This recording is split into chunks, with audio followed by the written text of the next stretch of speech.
الرحيم وصلى اللهم على سيدنا محمد وعلى آله وصحبه وسلم أجمعين. We are in the second third of Ramadan, and there's really no more time that we can afford to waste. There are three major pitfalls that happen right here in the middle of Ramadan, that if we don't pay attention to them, many people feel that they're not getting the most that they can get out of Ramadan. Those three major pitfalls are: I don't have time, I don't have help, or I have to get it exactly right. So let's talk about some practical solutions about these three pitfalls and what to do about them. The first one, about I don't have time, is a common one because life is tough.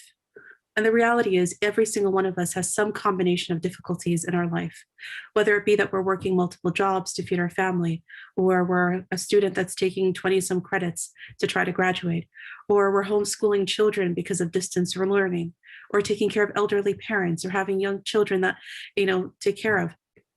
Every one of us has some combination of difficulties in our lives. And the beautiful thing about this religion of Islam is that you're able to change anything into an ibadah or a worship simply by changing or shifting your intention. So suddenly, all those things, whether it's the mundane cooking and cleaning, or whether it's the schoolwork or taking care of children or parents, that suddenly, with the right intention, becomes a form of ibadah or worship. And some people think, well, I need to take some time away and neglect those duties so that I can recite Quran more in Ramadan, or I can pray more. But the reality is, if this is your stage of life at this moment, then Allah knows that. And this is part of your ibadah in this moment too, with the proper intention. So what do?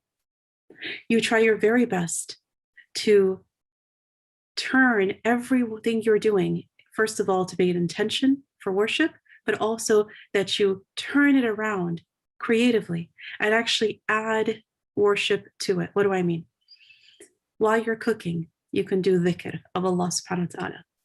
While you're communing, get rid of that music and listen to Quran, and maybe even recite along with it. While you're taking your daily walk, do dua, make your dua. Take everything that you're doing on a daily basis and convert it. First of all, make that intention a form of worship, and then add to it dhikr and Quran and dua. Suddenly, you have a whole lot more time to do worship than you thought. And stack the good deeds. Stack them as much as you can.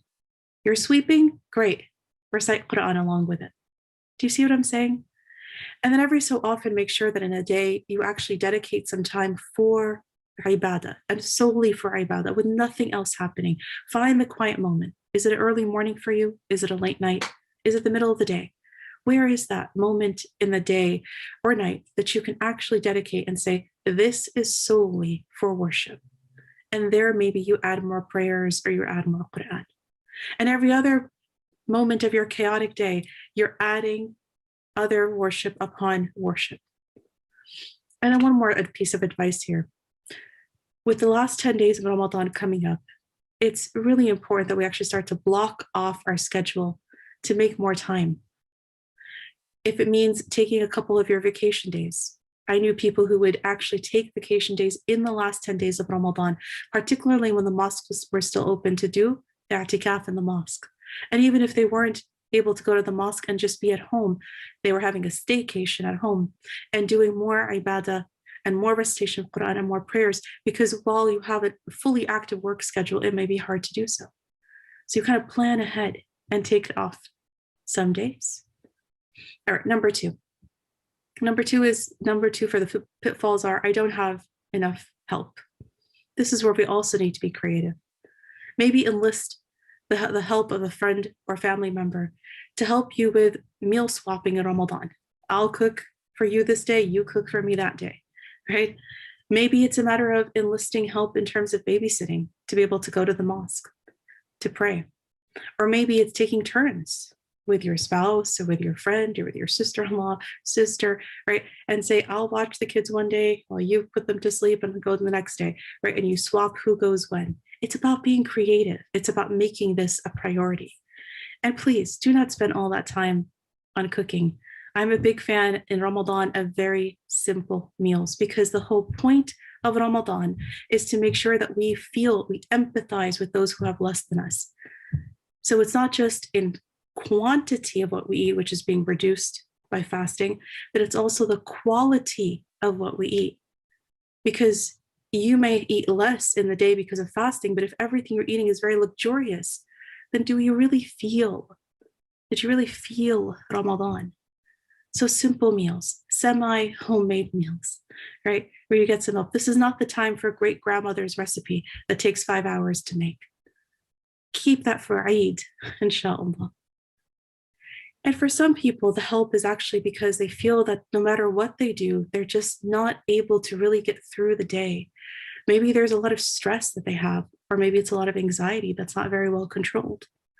And maybe this is the time where you say to yourself, I should probably get some help, some professional help. And there's no shame in getting that kind of help when you feel extra stressed out and it's not going away on its own well enough, or you're feeling too down and it's not going away on its own well enough.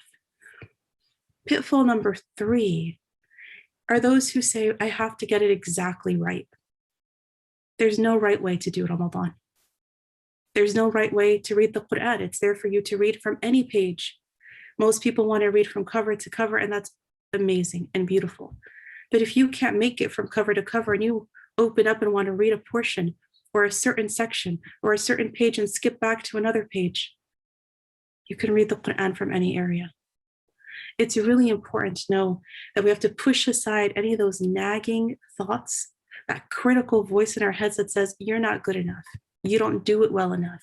Oh, look at those people, mashallah, how much they're able to accomplish.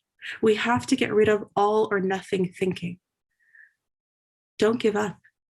Every day of Ramadan is a new day. There are scholars who say, mashallah, that every day of the 29 or 30 days of Ramadan is an independent day of worship. So it has its own intention for fasting. Every day is a new day. You wake up the next day, it's a new, brand new day. So do not get paralyzed in your worship, thinking I have to get it right. Or you gave yourself a goal and said, I have to read this much Quran every day. And then when it didn't reach it one day, or the second day, third day, and suddenly you feel like you're really behind, and you just give it up, all or nothing, just give it up. No. This is where we need to push further. Wake up the next day and try again and do more. Take one more step, forge ahead. You will make it through, inshallah, because Ramadan is a marathon. It's not a sprint.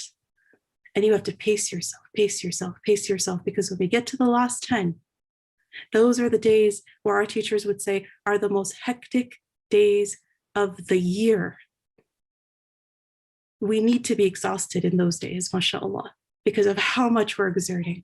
So let's do this by pacing ourselves and getting ourselves there. Do not give up, inshallah ta'ala. I hope these 3 pitfalls, these common pitfalls, are ones that we're going to make sure we avoid. The one that says, I don't have time, you say, no, inshallah, by Allah, I have the time to do more.